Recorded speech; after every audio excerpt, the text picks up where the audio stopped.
सम्मानित जन, आप सभी को सादर प्रणाम। मैं राजेश पटेल। मेरे YouTube मंच सच्ची बातें खरी खरी में आपका हार्दिक स्वागत है, अभिनंदन है और वंदन है। आज महाशिवरात्रि है, तो आज चर्चा महाशिवरात्रि के अवसर पर गांव में लगने वाले मेलों की कि मनोरंजन के तमाम साधन मोबाइल से लेकर मल्टीप्लेक्स तक होने के बावजूद ग्रामीण मेलों की जो उपयोगिता है वो आज भी कायम है, ये बड़ी बात रही है। यही है संस्कृति, भारतीय संस्कृति।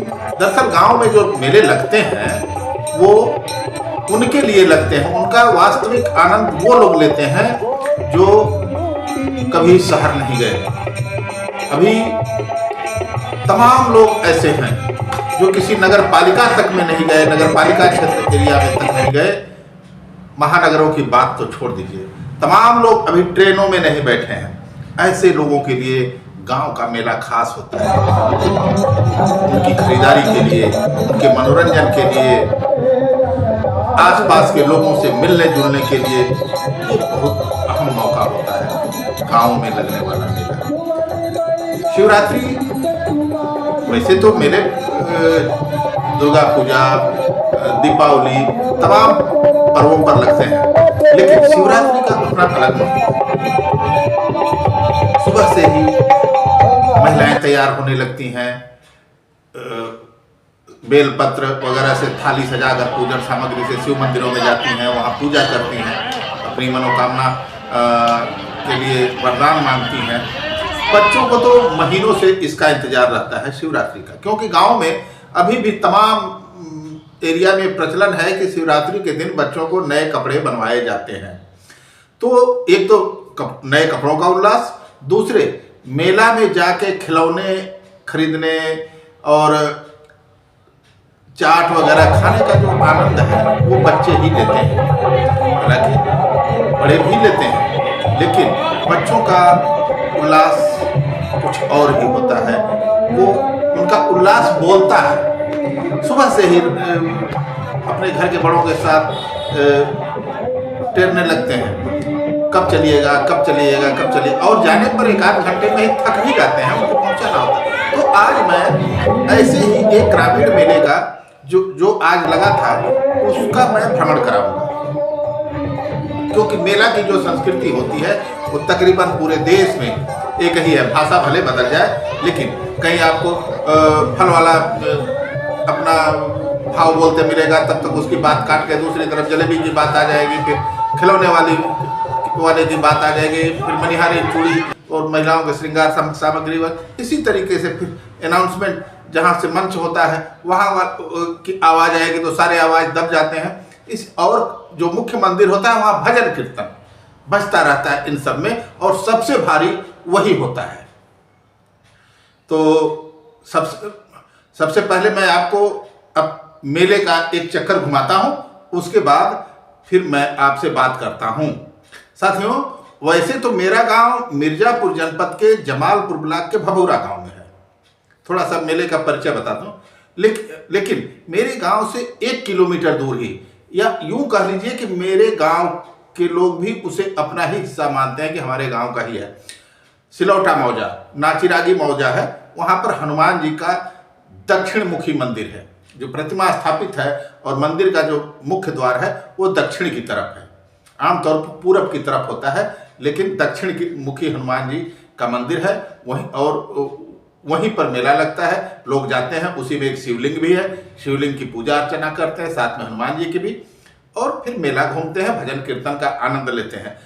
बगल में एक तालाब भी है, लेकिन वो इस समय सूखा हुआ है। तो सबसे पहले एक चक्कर आप मेला घूम लीजिए, फिर हम आपसे बात करते हैं। Hãy subscribe cho kênh Ghiền Mì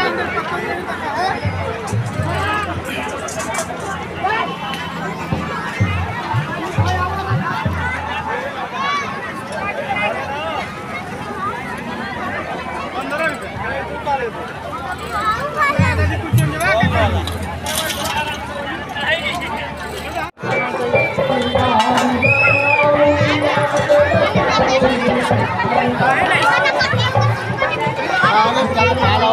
dẫn।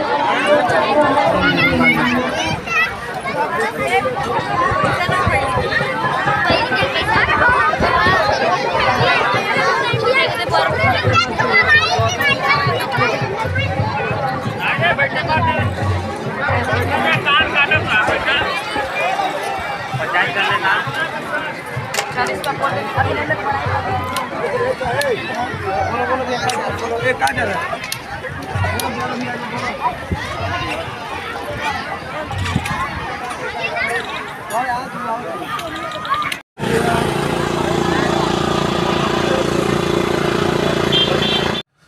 ये गांव का मेला है, अगल बगल के गांव का मेला है। भभौरा, देवरेला, गुलौरी, गोगहरा, लोढ़वा, ढेबरा तक के लोग, मुड़हुआ के भी कुछ लोग आ जाते हैं इस मेला में घूमने के लिए। और इसमें सबसे खास बात यह है कि आपको धूल से सामना करना ही करना है। आप चाहे जितना भी पाक साफ बन के जाएं, किसी भी आप राष्ट्रीय बहुराष्ट्रीय कंपनी का पाउडर लगाते हो, लेकिन आपको यहाँ देसी पाउडर अपने आप लग जाएगा। धूल इतनी उड़ती है कि चाट वाला जो है, चाट में मसाला जितना डालता है उससे ज़्यादा धूल अपने आप उसमें पड़ जाती है और लोग ताव से खाते हैं। यही हाल जलेबियों का भी है। मेले की जो सबसे अहम जिसकी खरीदारी होती है, लोग घर आते समय उसको जरूर खरीद के लाते हैं, वो गुड़ वाली जलेबी। गुड़ वाली जलेबी के कम से कम 20-25 दुकानें मेले में लगी दिखी। हमारे गांव की सीमा से ही, जो हमारे गांव का भभौरा का चौराहा है, वहां पर भी 2-3 दुकानें बड़ी बड़ी जलेबियों की और पकौड़ियों की लगी थी। लोग इधर से जाते समय उसको खाते हुए जा रहे थे और उधर से आते समय घर के लिए ले जा रहे थे। इतनी डिमांड है इस मेले में, मतलब कम से कम 5000 घरों में आज जलेबियां गई होंगी। और मेले में खिलौने, बच्चे, गाड़ी, कार, पीपी, गुब्बारे, मतलब असली मेला तो उन्हीं का है। खुश, ये नहीं ये लेंगे, ये नहीं ये लेंगे, ये नहीं ये लेंगे। तो कुल मिला के ये जो मेला है, लोग टहलते रहे, एक दूसरे से मिलते रहे, आसपास के लोगों से मुलाकातें हुई। और सबसे बड़ी चीज़ कि इसमें आसपास के जो बच्चे हैं, सांस्कृतिक गतिविधियों में जो हिस्सा लेते हैं, उनके लिए रात में एक बड़ी प्रतियोगिता का आयोजन किया गया है, जिसमें डांस कंपटीशन है। उसमें सम्मानजनक पुरस्कार भी देने की योजना है। मंदिर पर लगातार भजन कीर्तन चल रहा है। आपने हनुमान जी को देखा, भव्य श्रृंगार हुआ। लेकिन जो मेले का कल्चर है, वो भोले बाबा की ही तरह अड़भंगी। कहीं लोग बैठ के भोले बाबा का प्रसाद धुएं के रूप में उड़ा रहे हैं, कहीं भजन कीर्तन चल रहा है, कहीं खान पान चल रहा है। ग्रामीण क्षेत्र में आज भी इस तरह के मेलों की उपयोगिता इसीलिए है कि लोग आभासी दुनिया से निकलकर हकीकत की दुनिया में जाना चाहते हैं। मोबाइल तो करीब करीब सबके हाथ में है, मनोरंजन के पर्याप्त साधन है, लेकिन इस मेले के माध्यम से वह अपनी जड़ों से जुड़ जाता है, अपने बचपन से जुड़ जाता है। मैं भी गया था मेला ही देखने, अच्छा लगा तो मैंने वीडियो बना लिया, क्योंकि गांव के बगल में जुटान हो रही है और शिवरात्रि का दिन है, न जाने पर भी ठीक नहीं है।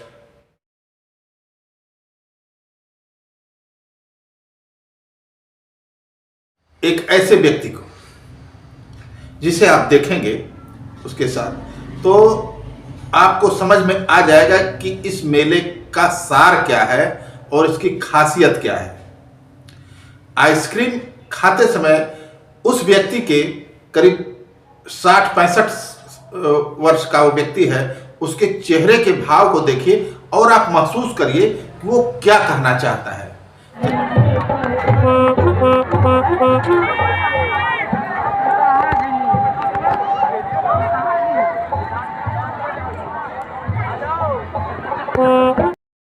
देखिए ग्रामीण संस्कृति के जानकार लोढ़वा के बाबू सिरपति सिंह क्या कहते हैं। महाशिवरात्रि का पर्व है। इस अवसर पर आप सभी लोगों को हार्दिक शुभकामनाएं। महाशिवरात्रि का पर्व एक अनूठा पर्व है जिसमें शिव, जिनको माना जाता है कि जनन और भस्म के देव हैं। इनका जहाँ भी आप शिवलिंग देखेंगे तो शिवलिंग करघा में पड़ा रहता है। और एक जानकारी और दे दें कि उस करघा का पानी हमेशा उत्तर दिशा में गिरता है। हमारे गांव के लोढ़वा गांव के सामने सिलौटा गांव है, लगभग 1 किलोमीटर पर। वहाँ एक छोटा हनुमान जी का मंदिर है, उसी में शिवलिंग भी है। और विगत 30-35 सालों से वहाँ शिवरात्रि के अवसर पर मेला लगता है। हमारा देश भारतवर्ष एक उत्सव प्रिय देश है। किसी अवसर पर हम उत्सव मनाना नहीं भूलते। कभी कभी तो आप देखते होंगे कि जब किसी की मृत्यु हो जाती है और वो आदमी थोड़ा बुजुर्ग होता है तो वहाँ भी लोग बाजा गाजा के साथ उसके मृत शरीर को स्मशान तक ले जाते हैं। माने उत्सव प्रियता हमारे देश की पहचान है।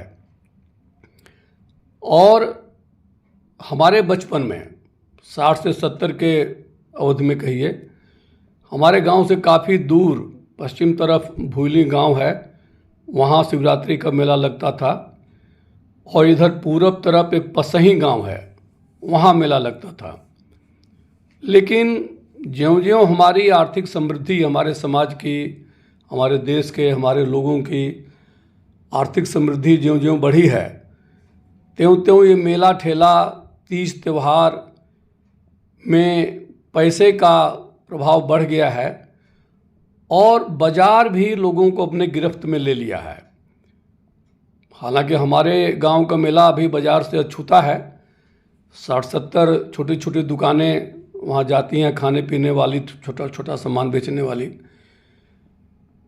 ये मेला में आसपास के कम से कम 40-50 गांव के लोग, उधर चौकियाँ जिनोदपुर से लेकर के इधर जगदीशपुर, डोहरी वगैरह के लोग, इधर भदावल, ओणी, हसौली, मुरहुआ, भभौरा, चरगुणवा, चैनपुर, इधर कई गांव के लोग हमारे गांव में मेला देखने आते हैं। और सबसे बड़ी बात है इस मेला का, आप भी जब कहीं जाते हैं बर बारात में तो देखते हैं कि बहुत से लोगों से मुलाकात हो जाती है। तो आज भी मैंने कुछ लोगों से बात किया तो कोई जो दूर से आए हुए थे, जैसे जगदीशपुर से अरुण जी आए थे, तो उनसे मैंने पूछा कि भाई उतना दूर से आप यहाँ आए हैं, पसही तो पास में है या बहुआरे पास में है, वहाँ नहीं गए मेला देखने? तो उनका सीधा सा उत्तर था कि आज हम 2-3 मेला में घूमने का प्लान बनाए हैं और उद्देश्य मात्र इतना है कि कुछ लोगों से मिलना। चूँकि ये जो अभी भाग दौड़ की ज़िंदगी हो गई है तो गांव देहात के लोग भी अब उनके पास वक्त कम है, तो इस मेला ठेला के समय में कम से कम लोग फुर्सत निकाल के उस दिन काम धाम नहीं करते हैं और केवल मेला में घूम रहे हैं, लोगों से मिलजुल रहे हैं, थोड़ा हंसी मजाक, थोड़ा उत्सव, थोड़ा मनोरंजन। क्योंकि इस मेला को केवल शिव विवाह से ही जोड़कर आध्यात्मिक रूप से नहीं देखा जा सकता, बल्कि कहा जाए, अगर कटु सच्चाई ये कहा जाए कि अब लोगों का आध्यात्म के प्रति जो मूल रुझान था, बहुत शुद्ध रुझान था, वो कम होता जा रहा है। लेकिन इस उत्सवों के प्रति रुझान बढ़ता जा रहा है। खाने पीने, नई नई चीज़ें खाने पीने, महिलाओं को गहना वना पहन के घूमने, इस सब का शौक़ जो है बढ़ता जा रहा है। इसलिए मेलों की प्रासंगिकता कभी ख़त्म नहीं होगी और समय के साथ, हमारी आर्थिक समृद्धि के साथ ये बढ़ता जाएगा। शिव से संबंधित जो त्यौहार हैं जैसे शिवरात्रि, उसका बहुत महत्व इसलिए भी है कि शिव की पत्नी पार्वती राजाधिराज की बेटी थी, जबकि शिव जंगल पहाड़ में रहने वाले अड़भंगी थे। इनके संगी दोस्त उसी तरह के लोग, गरीब गुरबा, छोटे मोटे लोग, कोल भील। तो उन जमाने में ये सोचा गया, मान लीजिए हुआ या नहीं हुआ, पता नहीं, हुआ ही होगा, कि एक समृद्ध परिवार, आज सिनेमा में आप देखते हैं कि लड़की अमीर है तो लड़का गरीब है, या लड़का अमीर है तो लड़की गरीब है, लेकिन हमारे आध्यात्म में भी देखिए कि इस तरह की चीज है कि एक राजा की बेटी एक अवघड़ दानी से शादी करने का उसने प्रण कर लिया और शादी किया, अपने पिताजी के विरोध के बावजूद भी शादी किया, और ये बाद में कुछ दिक्कत भी आई। तो ये उत्सव का त्यौहार है और हमें उत्सव मनाने में कोई दिक्कत नहीं है, बस ध्यान इसका रहना चाहिए, हम पूजा करें, उत्सव करें, कुछ भी करें, एक ध्यान रहना चाहिए कि हमारी आपसी एकता और भाईचारा, जिस तरह से मेला में सब लोग मिलजुल के रहते हैं, मिलजुल के आते हैं, मिलजुल के खाते हैं, नाचते हैं, गाते हैं, उसी तरह से समाज में भी हमारी एकता, हमारा मेल जोल बने रहना चाहिए। धन्यवाद।